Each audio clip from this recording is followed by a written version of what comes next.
issues. Okay, here's another thing that really struck me. As you will recall, right after the jury hands down a murder one conviction, you know, history's repeating itself here, everybody, because right after the jury hands down a murder one conviction, Arias walks out the side of the courtroom from the defense table. She immediately plops down for a tell-all interview with lights and camera. Now, that was just last week.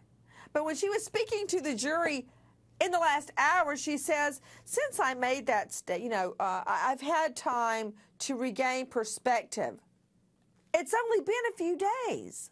To take a listen to this. I've made many public statements that I would prefer the death penalty to life in prison. Each time I said that, though I meant it, I lacked perspective. Until very recently, I could not have imagined standing before.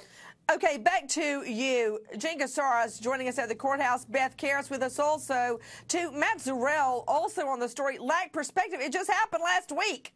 Yeah, Nancy, and not only that, but this has gone back as far as 2008. She has said in TV interviews that she prefers the death penalty over life. So for 5 years, she felt that she wanted death over life, but within days of saying that she was found guilty of murder, now all of a sudden, just days later, after 5 years, now she has perspective.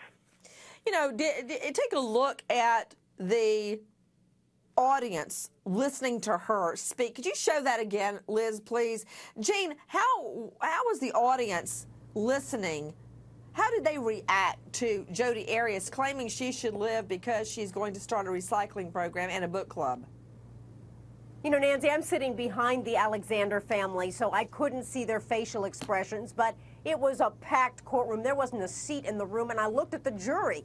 Same expressions on their face that I see every time I look at the jury. They didn't make a facial expression at all, just focused. They were listening, though. Everyone, we are live, camped out in front of the courthouse. We are in a verdict watch here at HLN.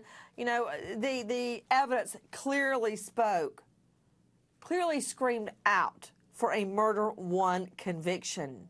But the penalty phase is entirely subjective to this jury. Now, the judge cannot overrule the jury's decision. However, if this jury gives Jodi Arias life, it is up to the judge to determine is that life or life without parole.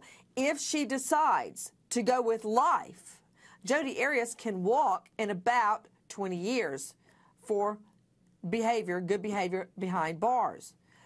Walk in 20 years. So I don't know that the jury fully comprehends that,